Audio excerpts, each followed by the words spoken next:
There are moments when you realize your entire life has been leading to one single second, one choice, one truth that changes everything you thought you knew about the people you love. I am sitting here now, my hands trembling not from age, but from the weight of what I am about to tell you. And I need you to listen because this story is not just mine. It belongs to every person who has ever trusted someone completely, who has ever given everything they had to another human being, who has ever looked into the eyes of someone they raised and wondered if they truly see you anymore. My name is Margaret. I am 83 years old, and 3 months ago I made my grandson Thomas my sole heir, signing over everything I owned. 2 weeks after I signed those papers, Thomas drove me to a cliff overlooking the ocean where his grandfather proposed to me 60 years ago. He locked the car doors from the inside, turned to me with eyes I did not recognize, and said words that would either destroy me or save me. But I am getting ahead of myself, and you need to understand how I arrived at that cliff.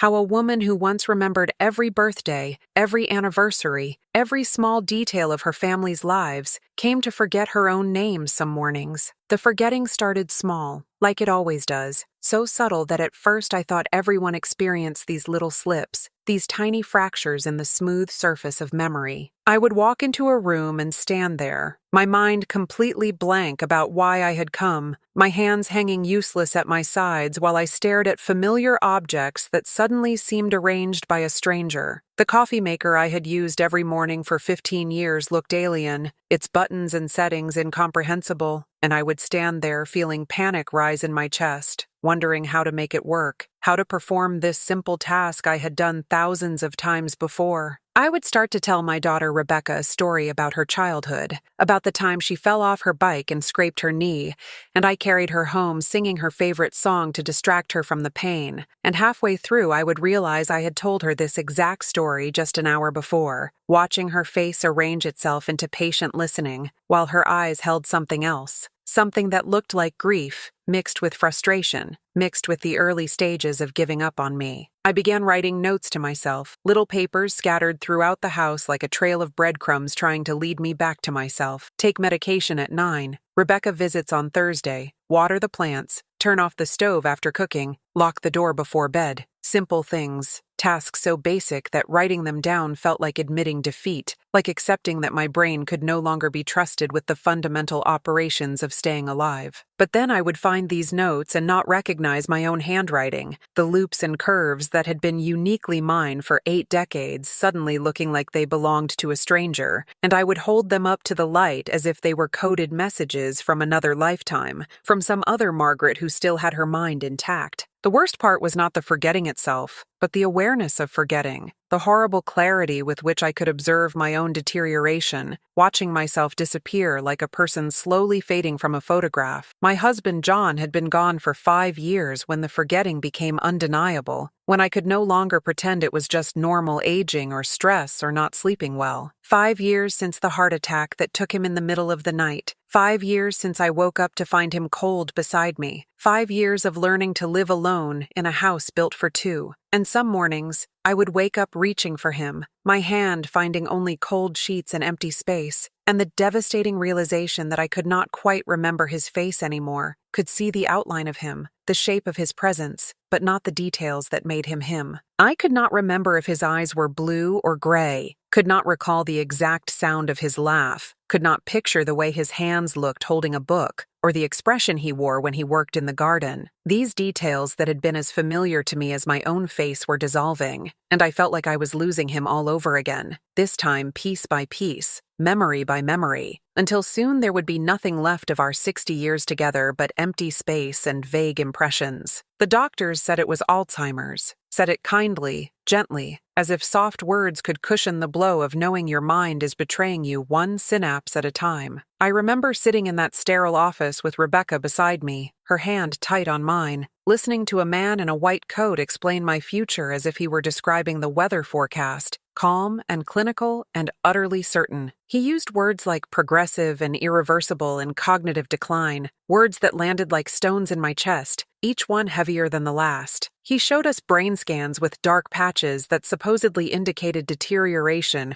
pointed to charts and graphs that mapped the trajectory of my disappearance, gave us a timeline measured in stages from mild to moderate to severe to complete. Rebecca cried quiet tears while I sat frozen, unable to fully process what was happening, my mind already trying to protect me by creating a kind of numb distance from the information being delivered. They gave me pamphlets with smiling elderly people on the covers, as if anyone going through this nightmare could smile authentically. Glossy brochures showing clean facilities and attentive staff, and reassuring messages about maintaining quality of life and dignity in the face of mental collapse. The photos showed happy families visiting their confused loved ones, everyone looking peaceful and accepting, and I wanted to throw them across the room because there was nothing peaceful about having your personhood slowly erased, nothing dignifying about losing the ability to remember your own children, or feed yourself, or know what year it is, or recognize your own reflection in the mirror. They told Rebecca to prepare for the progression, to make plans, to consider my future care needs with the cold efficiency of planning a military operation, and I watched her transform before my eyes from my daughter into my caretaker, saw her start to view me as a problem requiring management rather than a person deserving respect. The medication they prescribed came in orange bottles with complicated names I could not pronounce. Pills I was supposed to take twice daily that would supposedly slow the decline, though they were very clear it could not stop it or reverse it, only delay the inevitable. Rebecca set up a pill organizer for me, one of those plastic containers with compartments for each day of the week, and every morning I would stare at it trying to remember if I had already taken that day's pills or if I was about to double dose myself. The uncertainty was constant and exhausting, the never knowing if what I remembered was real or imagined, if the thing I was sure I had done actually happened or was a false memory my deteriorating brain had constructed to fill in the gaps.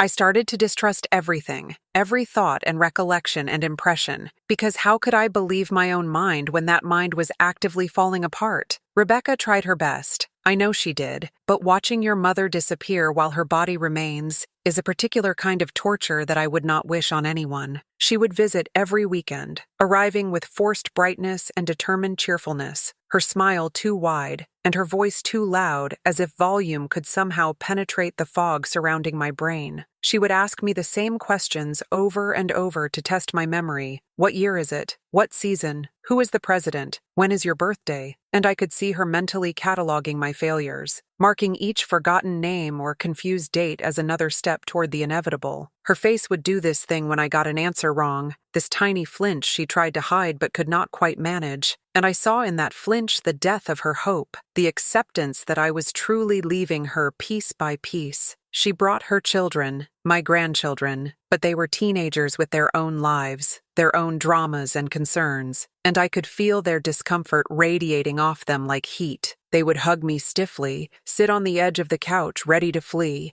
answer my questions with the minimum words required to be polite. I could see them looking at me when they thought I was not watching, their young faces trying to reconcile the grandmother they remembered with this confused stranger who mixed up their names and asked the same questions repeatedly and sometimes stared at them with complete blankness as if they were visitors from another planet. Emma was 16 and would spend the entire visit on her phone, unable to meet my eyes, while Sophie, who was 14, would try too hard, speaking to me in the kind of bright, simple voice you use with very small children, and both responses hurt equally because both confirmed that I was no longer the person they knew, no longer capable of being a real grandmother who baked cookies and remembered their activities and gave advice and made them feel special. Thomas was different, though, had always been different even before the forgetting started. He was 24, studying computer science at the university, and unlike his mother and sisters, he did not treat my condition like a problem to be managed or a tragedy to be endured. He would sit with me for hours, not testing me or measuring my decline, but just being present, asking me to tell him stories about his grandfather, about my childhood growing up on a farm in Iowa, about the years before he was born when the world was a different place. And when I would lose the thread of the narrative, when my mind would simply stop mid-sentence like a car running out of gas, when the words I needed would vanish into the void and leave me grasping at empty air, he would wait patiently, never rushing me, never finishing my sentences the way Rebecca did, never showing frustration or pity or that awful combination of both. He would just sit there with complete presence, as if we had all the time in the world, as if there was nowhere else he needed to be, as if my broken stories were still worth hearing even when I could not complete them. Sometimes on good days I would manage to finish the story, the words coming back to me in a rush like water breaking through a dam, and Thomas would smile with such genuine pleasure, such real joy at hearing the ending, that it made me feel almost normal again, almost like the grandmother I used to be. Other times the words never came back and we would sit in comfortable silence, or he would gently redirect to a different topic, or he would tell me stories instead, filling the space my failing memory left empty. He had a gift for making me feel seen, truly seen, not as a collection of symptoms or a problem requiring solutions, but as a person who still had value, who still had things to offer, who still deserved to be treated with dignity and respect rather than the kind of careful management you give to something fragile and broken. It was Thomas who suggested I make recordings of my memories before they disappeared completely, before the fog swallowed everything and left me with nothing but blank space where a lifetime used to be. He arrived one afternoon with a small digital camera and a tripod, set it up in my living room facing John's old leather armchair that still smelled faintly of his aftershave and pipe tobacco, showed me how to press the red button to start recording and the square button to stop. He explained that I should talk whenever I felt clear, whenever the fog lifted enough for me to see through to the past, and that he would save everything, create an archive of my life that would exist even after my memory of it was gone. The idea terrified me and comforted me in equal measure. The thought that I could preserve some part of myself, leave behind evidence that I had existed fully before the forgetting took over. I started doing this every morning, a ritual that gave structure to days that otherwise blurred together into formless confusion. I would wake up, make coffee if I remembered how, and settle into John's chair still wearing my nightgown and robe, too anxious to waste time on getting dressed in case the clarity left before I could capture it. I would press the red button and sit there staring at the camera's unblinking eye, and sometimes the words would flow like they used to, clear and detailed and full of life. I would tell stories about meeting John at a church social in 1962, about our wedding day when it rained so hard we thought the tent would collapse, about the births of our children and the terror and joy of becoming a mother at 23. I would describe the house we lived in before this one, the tiny apartment where we started our marriage with nothing but love and determination, the vacations we took to the mountains, the Christmases and birthdays and ordinary Tuesdays that made up a life. On good days, I would talk for hours, my words flowing clear and strong, pulling up memories I thought were lost forever, reliving moments with such vividness that I could smell the rain on my wedding day, taste the chocolate cake I baked for Rebecca's 5th birthday, feel the weight of my newborn son in my arms. The camera became a confessional, a therapist, a trusted friend who listened without judgment as I poured out my entire existence, trying desperately to get it all recorded before it vanished. I talked about regrets and joys, mistakes and triumphs, the small moments that seemed insignificant at the time but in retrospect defined who I was. I talked about John's death and how it felt to lose half of yourself, to wake up every morning to renewed grief, to have to relearn how to be just Margaret instead of Margaret and John, one unit split impossibly in two. Other days I would sit there unable to remember what year it was, staring at the camera with mounting panic, because I knew there was something important I needed to say, but could not grasp what it was, like trying to hold water in your hands and watching it slip through your fingers. The red light would blink at me accusingly, and I would open my mouth, and nothing would come out except confused fragments, half sentences that went nowhere, names without faces, dates without events. Sometimes I would cry on camera, frustrated tears of rage at my own uselessness, at the cruelty of a disease that let me see exactly what I was losing while being powerless to stop it. Sometimes I would just sit in silence for the full hour, staring blankly ahead, my mind completely empty of anything worth preserving. Thomas would come by every few days to collect the camera's memory card, told me he was archiving everything, preserving my life before it vanished completely, and I felt such gratitude toward him, such overwhelming love for this young man who cared enough to capture my fading self.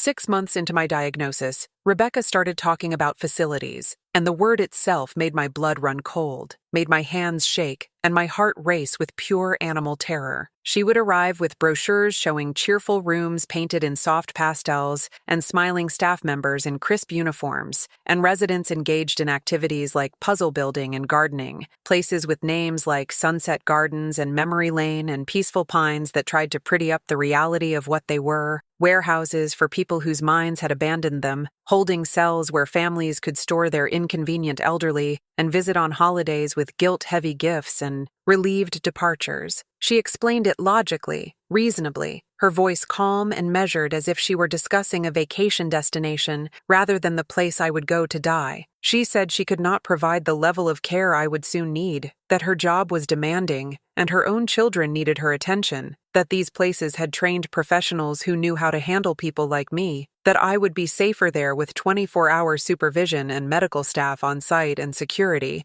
to keep me from wandering off and getting lost. I listened to her careful arguments, and what I heard underneath all her reasonable words was that I had become too much of a burden, too difficult, too heartbreaking to watch, too disruptive to her carefully managed life. I heard that she wanted me tucked away somewhere she would not have to see my decline daily, would not have to answer the same questions over and over, would not have to clean up my messes or manage my medications or deal with my confusion and fear and the person I was becoming. I understood, truly I did, because how do you care for someone who looks at you with complete blankness, who asks where their long-dead husband is, who cannot remember whether they have eaten or bathed or taken the medication that is supposed to slow the deterioration but only seems to make everything worse? How do you maintain your own life, your own sanity, your own identity while someone you love dissolves before your eyes? But understanding did not make it hurt less, did not make the brochures any less terrifying, did not make the future being presented to me any less like a death sentence. I had visited one of these places years ago with a friend whose mother had dementia, walked down those sterile hallways with their handrails and emergency call buttons and pervasive smell of cleaning products trying to mask urine and decay. I saw the residents in their wheelchairs lined up along the walls like forgotten luggage, some staring blankly at nothing, some calling out for children who never came, some locked inside their own minds, unable to communicate the thoughts still flickering behind their vacant eyes. I saw the activities room where infantilized elderly people colored with crayons and played with building blocks, their dignity stripped away along with their memories. I saw the locked doors and security codes, and the desperate pretense that this was living rather than just an extended form of dying, and I swore I would never end up in such a place, would never let myself become one of those hollow-eyed ghosts waiting for death in a room that smelled like someone else's life. Thomas was the only one who objected, the only one who said I should stay in my home as long as possible, who promised he would help more, visit more often, do whatever was needed to keep me in the house where I had lived for 40 years, where every corner held a memory and every object told a story. Rebecca dismissed him gently at first, told him he did not understand the reality, that he was young and idealistic, and did not grasp how quickly I would decline, how much care I would need, how consuming and exhausting and ultimately impossible it was to care for someone with advancing Alzheimer's at home. But Thomas dug in with quiet stubbornness that reminded me so much of his grandfather, said he would move in with me if necessary, would take a semester off school, would rearrange his entire life, would make it work no matter what it took. The arguments between Rebecca and Thomas happened in hushed tones they thought I could not hear, but my hearing was still sharp, even if my memory was not. Rebecca said he was being selfish, that his reluctance came from not wanting to face reality, that keeping me at home was actually cruelty disguised as kindness. Thomas said she was giving up too easily, that I deserved to spend my remaining clear moments surrounded by my own things, my own memories made solid in objects, not warehoused with strangers in a place that smelled of industrial cleaner and defeat.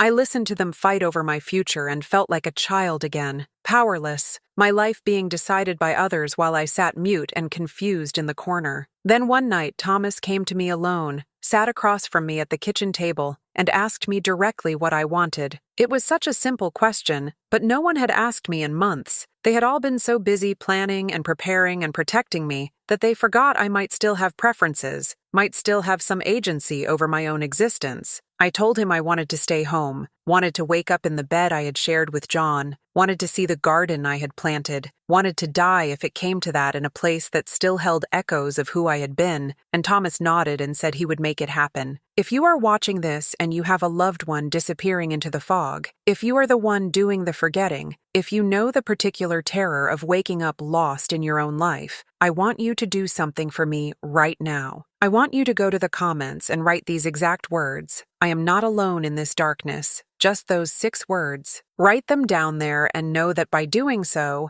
you are sending a message to everyone else who is suffering in silence. You are building a bridge of understanding across the vast loneliness that this disease creates. When you write those words, you are telling your story and hearing the stories of hundreds of others who know exactly what you are going through, who understand the fear and the grief and the desperate hope that somehow, some way, there might be moments of light in all this shadow. Go ahead, pause this video if you need to. Go to the comments and write, I am not alone in this darkness. Let that simple act connect you to this community of people who refuse to let this disease steal everything, who are fighting to hold on to love and dignity and human connection even when memory fails. I will wait right here while you do it, and when you come back, I will tell you what happened next, what Thomas did that changed everything, what led us to that cliff with locked doors and words that would either break me or set me free. Thomas moved in the following week, arriving with 3 suitcases and 2 boxes of books, converting my guest room into his space,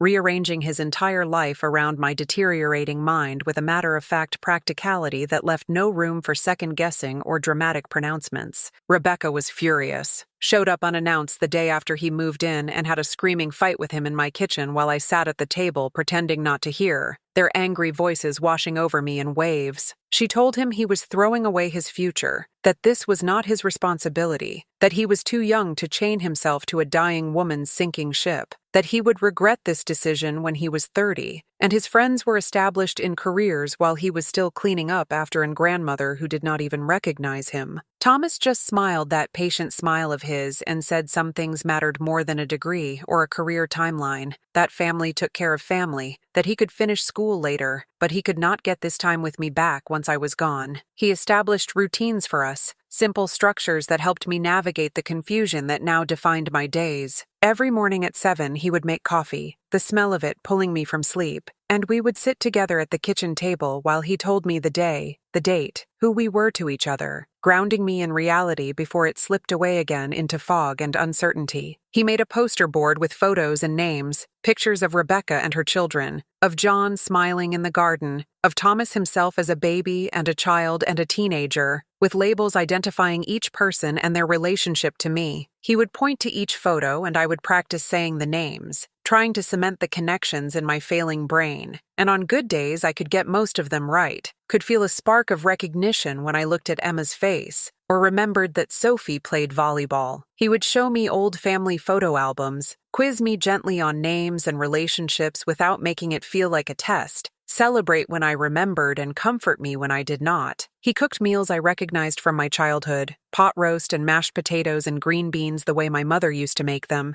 chicken and dumplings that tasted like Sunday dinners from 60 years ago, homemade bread that filled the house with a smell so familiar it brought tears to my eyes. He played music from the years when my memory was solid, big band sounds from the 40s and 50s, Elvis and Buddy Holly from my teenage years, the Beatles and Simon and Garfunkel from when my children were young, and sometimes a song would unlock a whole cascade of memories, transport me back to a specific moment so vividly I could see it and smell it and feel it as if no time had passed at all. He read to me from books I had loved, Pride and Prejudice and Jane Eyre and To Kill a Mockingbird, his voice steady and soothing even when I lost track of the plot or could not remember what had happened in the previous chapter. He was trying to anchor me to myself through sensory memory when cognitive memory failed, using smell and taste and sound to build bridges to the past, to remind my brain of who I had been even as it forgot the specifics. Some days this worked beautifully, my mind clear enough that we could have real conversations about the books or the music or the memories the food evoked. and I would feel almost normal, almost like the woman I used to be, capable and coherent and present. We would talk for hours about everything and nothing, about his classes and his friends and his dreams for the future, about my life before he was born and the world as it used to be, and in those moments the Alzheimer's seemed like a lie, seemed impossible because how could someone with a functioning mind like this be sick? Other days were lost to confusion, hours disappearing into fog where I could not remember having eaten breakfast, even with the dirty dishes still in the sink. Could not recognize the house I had lived in for decades, would wander from room to room searching for something I could not name,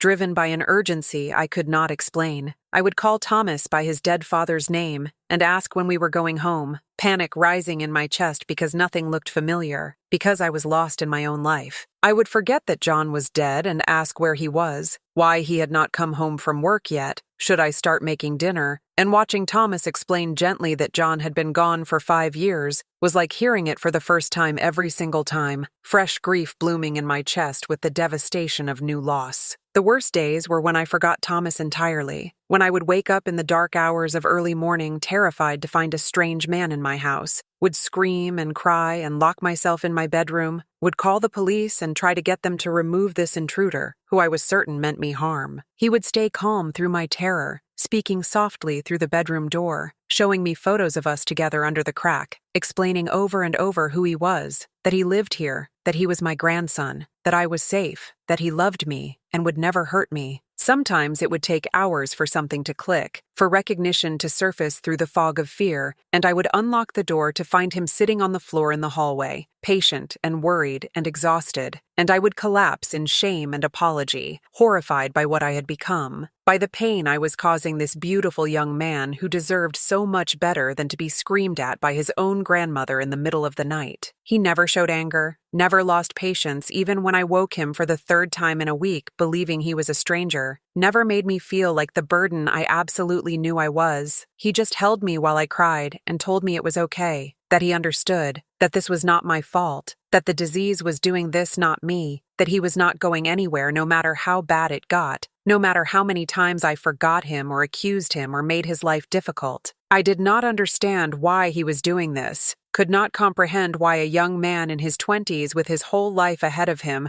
would sacrifice everything to care for a grandmother who was actively disappearing, who offered him nothing but confusion and difficulty, and the grim privilege of watching someone die in slow motion. One clear evening, when the fog had lifted and I could think straight, could see the situation with painful clarity, I asked him directly why he was sacrificing himself like this, what he possibly hoped to gain from tying himself to my sinking ship. He was quiet for a long time, staring out the window at the sunset, painting the sky in colors I still had words for, oranges and purples and reds bleeding across the horizon like a wound in the heavens, and I could see him gathering his thoughts, deciding how much to tell me. Finally, he turned to look at me, and his eyes were wet with unshed tears, his voice thick with emotion when he spoke. He said that when his father died in the car accident 17 years ago, when he was only 7 years old, and his world had shattered into pieces he did not know how to put back together, I was the one who held the family together. He said that while Rebecca fell apart with grief, and his sisters were too young to understand, I was the one who sat with him night after night while he cried for his daddy, who helped him with his homework when his mother could not get out of bed, who made sure he ate and bathed and got to school on time. He said I was the one who told him stories about his father, keeping his memory alive when it would have been easier to avoid the subject, who helped him understand that death was part of life, but love was stronger than death, that his father would always be with him in the things he taught him, and the love he gave him and the person Thomas was becoming. He said I made him believe life could still be good, even after devastating loss, that joy and sorrow could coexist,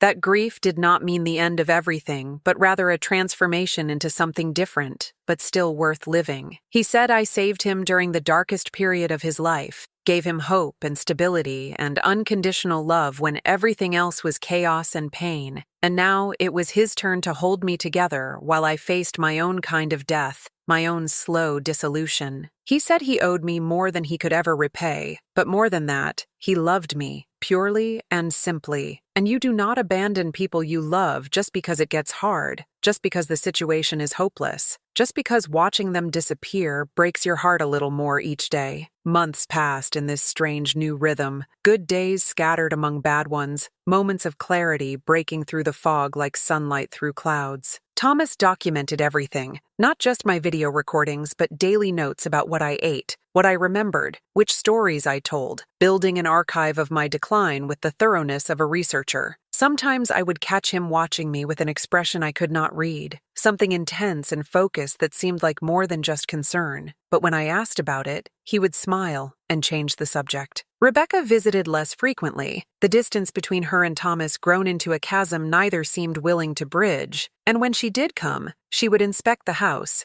ask pointed questions about my care, suggest again and again that this arrangement was not sustainable, that Thomas was destroying his life, that I needed professional help. Thomas would listen politely and then continue exactly as before, unmoved by her arguments, committed to keeping me home no matter what it cost him. It was during one of my clear periods that Thomas brought up the subject of my will. He said we needed to talk about practical matters, about what would happen to the house and my savings when I could no longer make decisions, about protecting my assets from being consumed by medical costs. I had not thought about any of this, too focused on trying to hold on to each disappearing day. But Thomas was right that someone needed to plan for the future even if I could not see it clearly. He explained that if I went into a facility like Rebecca wanted, they would drain my accounts to pay for care, that everything John and I had built would vanish into the medical industrial complex. He talked about legal ways to protect assets, strategies that required planning. I listened, trying to follow through the fog,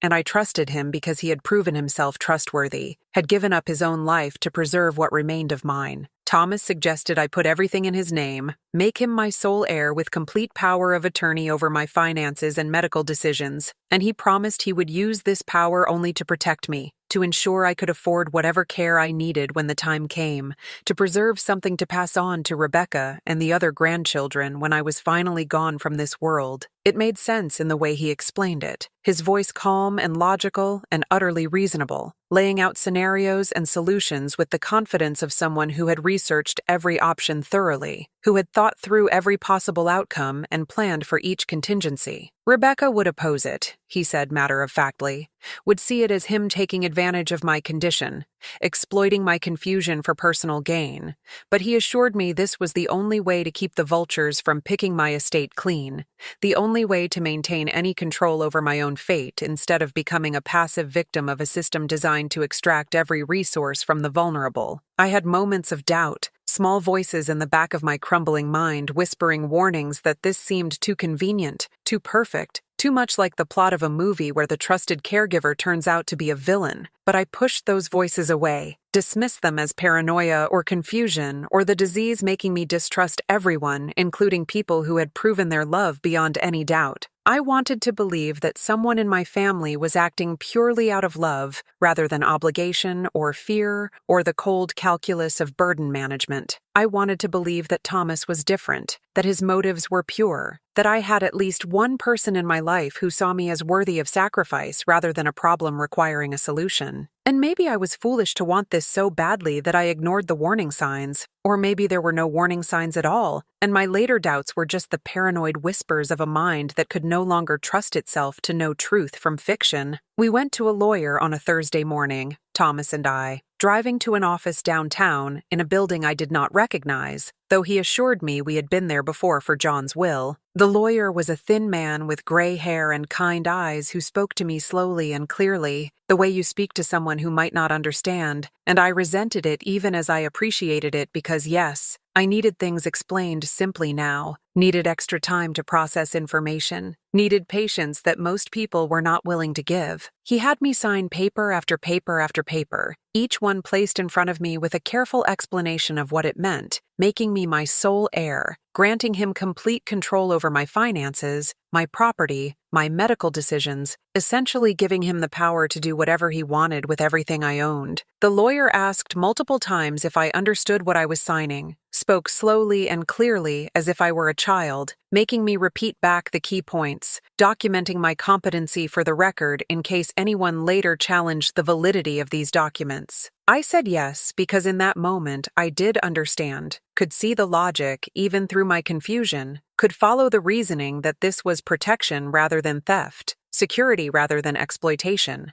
Thomas squeezed my hand throughout the process, told me I was doing the right thing, that I could rest easy knowing everything was protected, that I did not have to worry about complex financial matters anymore, that he would handle everything and I could focus on just living whatever life remained to me. I felt relief wash over me because at least this one thing was settled. At least I did not have to carry the burden of managing money and legal documents and future planning, while my brain was busy forgetting how to form coherent sentences or recognize my own daughter's face. We did not tell Rebecca until after all the papers were signed and filed and legally binding, and when Thomas finally broke the news during one of her visits the following week, the explosion was immediate and devastating and louder than anything I had heard in my house since John died. She screamed that he had manipulated me, that he had taken advantage of my condition when I was too confused to understand what I was doing, that he had stolen my assets while I was too sick to protect myself, that this was elder abuse disguised as caregiving and she would make sure he went to prison for it. Her face was red with rage, veins standing out in her neck, her hands shaking as she pointed at him with fury I had never seen from her before, not even during her worst teenage rebellions, or her divorce, or the aftermath of her husband's death. Thomas remained calm through her fury, his voice never rising, his posture relaxed as if he had expected this reaction and prepared for it mentally. He explained the legal protections built into the documents, showed her paperwork proving my competency at the time of signing, multiple witnesses attesting that I understood what I was doing, documentation from the lawyer that everything had been explained thoroughly. He argued that he was protecting me from the very institutional theft she was supposedly concerned about, that her plan to put me in a facility would accomplish exactly what she was accusing him of,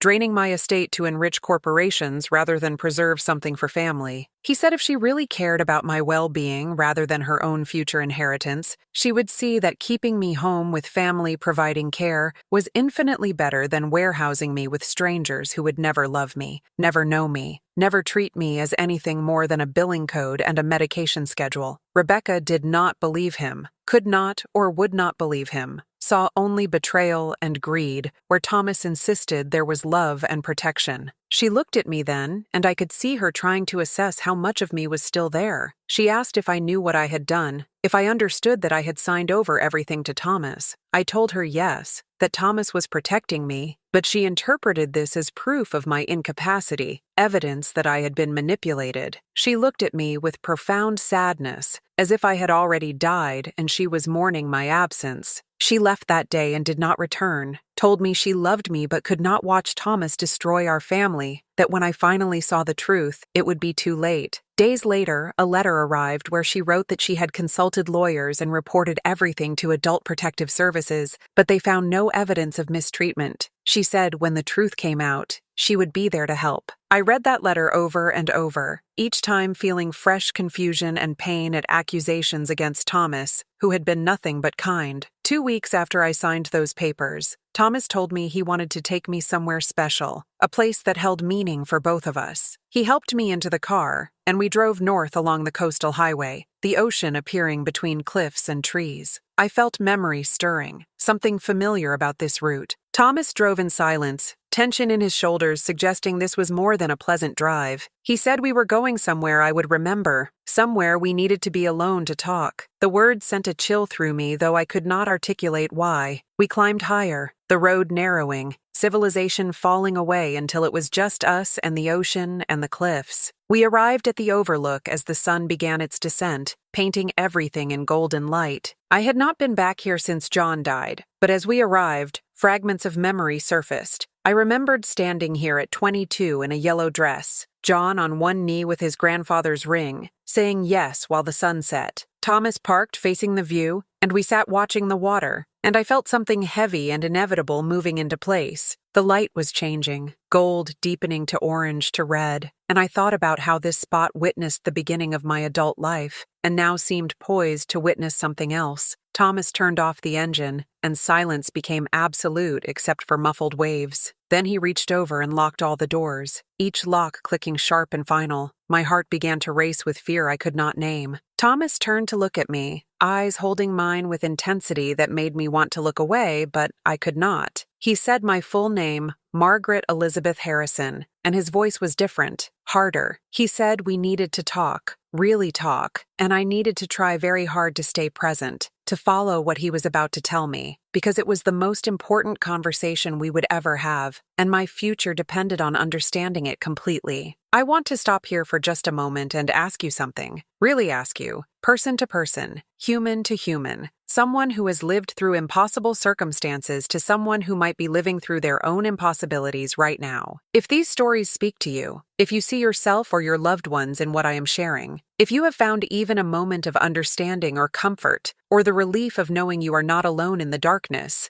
I want you to subscribe to this channel right now. Not because I need the numbers, not because I am trying to build some empire or make money off of suffering, but because this community we are building here matters. Every person who subscribes is someone who refuses to let these stories disappear into silence, someone who believes that the experiences of the elderly and the confused and the forgotten deserve to be witnessed and validated and honored. When you subscribe, you are joining thousands of others who understand what it means to watch someone disappear, or to feel yourself disappearing, or to fight every day to hold on to whatever fragments of self remain. You are creating a space where truth is told without sugarcoating, where pain is acknowledged without judgment, where hope exists alongside grief, because that is the reality of living with cognitive decline or caring for someone who is. Every video on this channel is made for you, crafted with care to remind you that you are seen, that your struggle is real, that your love and your fear and your exhaustion and your desperate hope all matter. This is not just content. This is connection,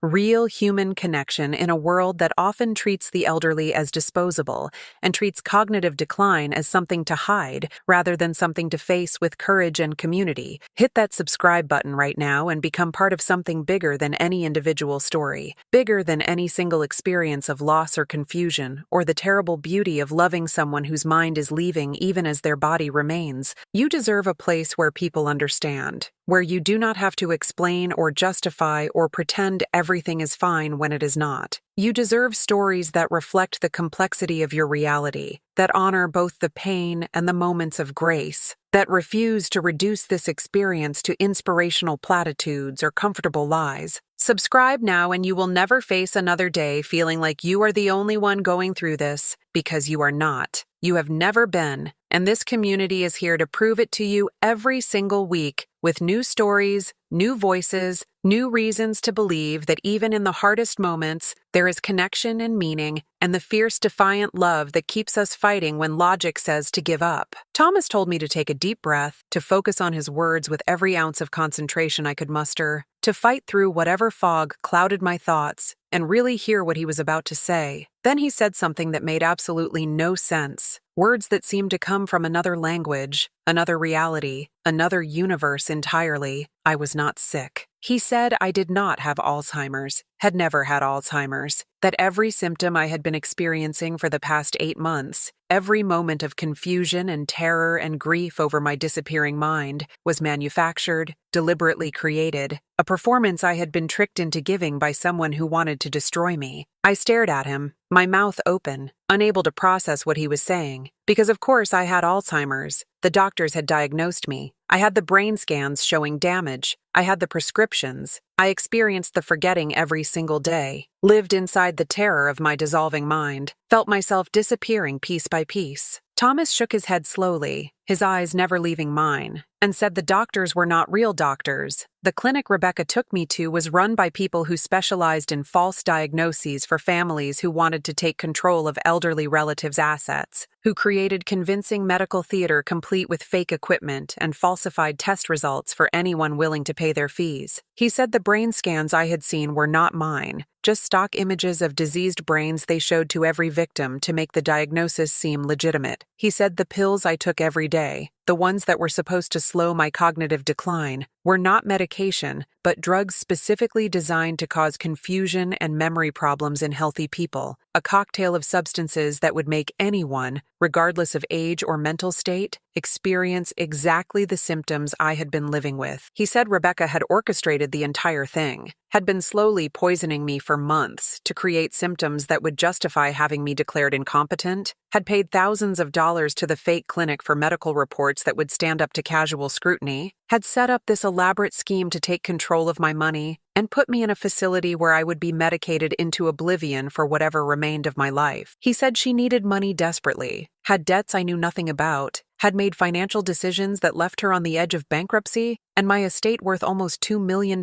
in property and savings was her solution, her escape from the hole she had dug for herself. He said she planned to have me committed, sell my house, drain my accounts to pay for expensive care she would choose, and when the money finally ran out in a few years, let the state take over while she lived comfortably on what she had managed to siphon off. I could not breathe, could not think, the world tilting sideways and then upside down as I tried to reconcile what he was saying with everything I knew to be true, with my lived experience of the past 8 months, with the reality I had accepted as immutable fact. My hands were shaking, my vision blurring with tears, my heart pounding so hard I thought it might burst through my ribs. This could not be true, could not possibly be true, because if it was true, then everything I believed about my life, about my family, about my own daughter was a lie. And if those things were lies, then what was real? What could I trust? How could I know anything at all when my own perceptions had been so thoroughly manipulated? Thomas kept talking, urgent and intense. He said he had figured it out 3 months ago when he found the real pills hidden in Rebecca's purse during one of her visits, prescription bottles with my name that should have been in my daily organizer. He took photos, started researching the clinic where I was diagnosed, found it was unlicensed, that the doctors were not real, or had revoked licenses. He hired an investigator who uncovered Rebecca's financial troubles, debts, her house facing foreclosure, payments to the fake clinic, communications planning my commitment. He found proof the pills I was taking contained drugs designed to cause confusion and memory loss in healthy people, that my actual brain showed no signs of dementia. He played along once he understood, moved in to protect me while gathering evidence, started giving me the real medication while Rebecca thought I was still taking the fake pills. The papers I signed were not making him sole heir, but revoking Rebecca's existing power of attorney and creating a protected trust. He told me something else because he needed Rebecca to think he was the villain, to make mistakes and reveal herself fully. Thomas unlocked his door, reached into the back seat, pulled out a thick folder of documents and photos and medical records. He showed me everything, piece by piece, each item of evidence another nail in the coffin of the lie I had been living. Lab reports from real doctors proving I had no signs of cognitive decline, my brain function normal for my age, no markers of Alzheimer's or any other form of dementia. Chemical analyses of the pills Rebecca gave me showing they contained benzodiazepines and antihistamines and anticholinergic drugs that would cause exactly the symptoms I experienced, confusion and memory loss and disorientation indistinguishable from actual dementia. Financial records revealing her debts, bank statements showing payments to the fake clinic, emails and text messages where she discussed the timeline for having me committed, calculated communications about when to escalate the fake symptoms, when to push for facility placement, how to make it all seem like natural progression. He showed me surveillance photos of Rebecca meeting with the clinic director, of her buying the drugs from unlicensed sources, of her tampering with my real medication. He showed me recordings, actual audio he had captured with hidden devices placed around the house, of her on the phone with the clinic coordinator discussing how much longer until they could move forward with commitment proceedings. He showed me the fake brain scans next to my real brain scans, showed me how different they were, how the fake ones showed deterioration that simply did not exist in my actual brain. He showed me witness statements from the investigator, legal opinions about the strength of the case, documentation so overwhelming and complete that denial became impossible. With each new piece of evidence, something in me shifted, cleared, like fog burning away under harsh sunlight, like waking from a nightmare into devastating reality. I realized I could remember clearly right now, could follow his complex explanation without losing the thread, could think through the implications with a sharpness I had not felt in months. I understood with horrible crystalline clarity that he was telling the truth, that for 8 months I had believed myself sick when I was actually being poisoned, had accepted my own mental deterioration when it was being inflicted on me deliberately by the person I trusted most in the world. I understood that every moment of terror and confusion and grief had been manufactured, that my suffering had been intentional, that my own daughter had chosen to destroy my mind for money. Thomas said he brought me here, to this cliff, where my adult life began with John's proposal, because he needed me away from the house where Rebecca might have hidden cameras or recording devices, needed me in a place where we could talk without surveillance, without interruption, without anyone else knowing what had been revealed. He locked the doors because he needed me to stay, to listen completely, to not run away before I understood everything, before I had seen all the evidence and knew the full truth of what had been done to me. He said the real medication to counteract what Rebecca had been giving me would take a few more days to fully clear my system, but I should already be feeling clearer, thinking more sharply, remembering better, and he was right. I was. The fog that had been my constant companion for months was lifting, and underneath it was my real mind, intact, functional, furiously angry. I asked him why he had not told me sooner, why he let me continue believing I was losing myself, suffering through months of terror and grief, and he said he needed evidence that would hold up legally, needed to catch Rebecca in the act, needed me to sign those protection documents while she still thought she was winning. Most importantly, he said, he needed me to experience what she was doing so I would believe him when he finally revealed the truth, because without that lived experience, I might have thought he was lying, might have defended her, might have refused to believe a mother would do this to her own daughter. He said Rebecca had been arrested that morning on multiple charges, including elder abuse, fraud, conspiracy, and attempted theft, that she was in custody and would likely spend years in prison for what she had done to me. He told me the real pills I had been taking secretly for the past week were already starting to reverse the damage, that within a month I should be back to my baseline cognitive function, sharp and clear, that I would need therapy to process the trauma, but my mind itself was fine, had always been fine, was never diseased in the first place. He apologized for the deception,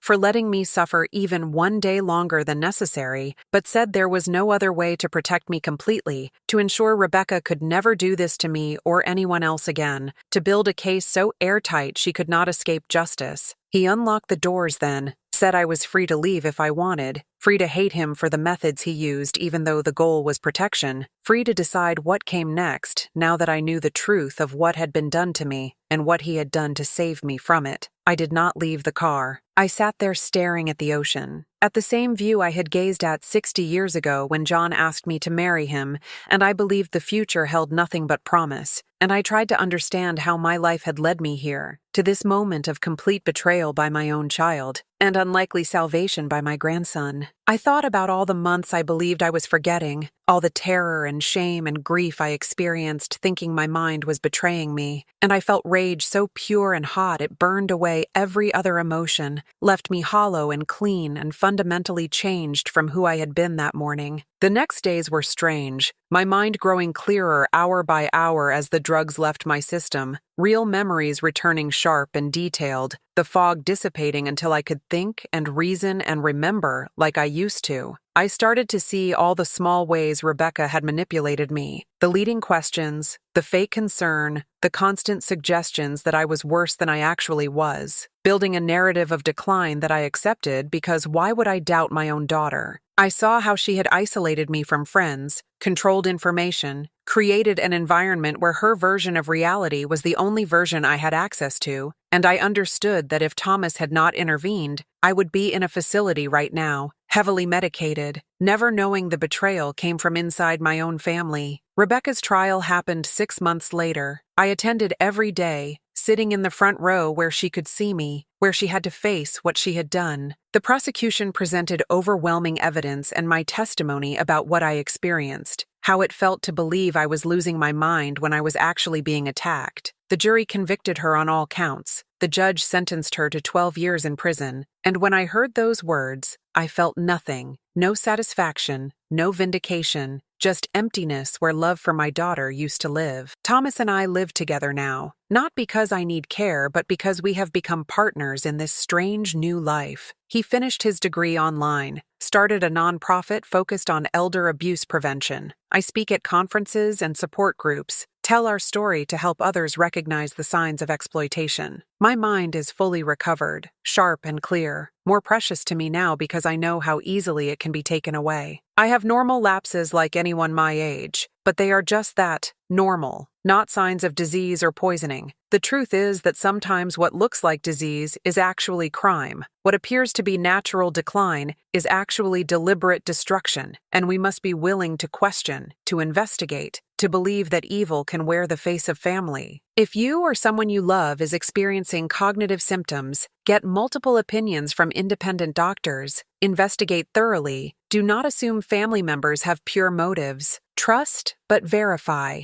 especially when someone's mind and freedom are at stake. I want you to hit that like button now, not for me, but as a signal that this story matters, that these issues deserve attention, that you believe survivors of elder abuse. And subscribe to this channel if you have not already, because there are more stories here, more truths that need telling, more voices that need to be heard. Make this channel part of your community, the place you come when you need to remember that even the darkest situations can have moments of light, that people like Thomas exist who will fight for you, that truth surfaces even when buried under deception. Subscribe now and join thousands who refuse to let these stories be silenced. I look at Thomas now and see the man who saved my life through hard daily work, gathering evidence and enduring hatred and carrying impossible knowledge. Some ask if I can ever forgive Rebecca, and honestly, I do not know. What I do know is that I am here, my mind intact, my life my own again, because one person cared enough to look closer, to question, to fight for the truth. That day on the cliff when Thomas locked the doors and told me everything, he gave me back my life and something harder. Knowledge that the people we love most can hurt us in ways we never imagined, that family is not always safe, that salvation comes from unexpected places. I think about the months I spent believing I was sick, and I am angry about that loss, but grateful because it made me a witness, gave me a story powerful enough to maybe save someone else. This is what I want you to understand. Memory is precious, mind is sacred, and both can be stolen not just by disease but by people who should protect them. Stay vigilant, ask questions, demand proof, trust your instincts when something feels wrong, protect yourself and your loved ones with fierce determination. And if you discover your reality has been manipulated, know that recovery is possible, that clarity can return, that you are stronger than whatever has been done to you. You are not alone, not with this community standing beside you, believing you, supporting you. Thank you for listening, for staying with me through every revelation, for being part of this community that refuses to let elder abuse hide in shadows. Share this video with anyone who needs it. Leave your thoughts in the comments. And remember, your story matters too. Your voice adds to the chorus demanding better protection and care. Together we remember, we witness, we fight back, and we win.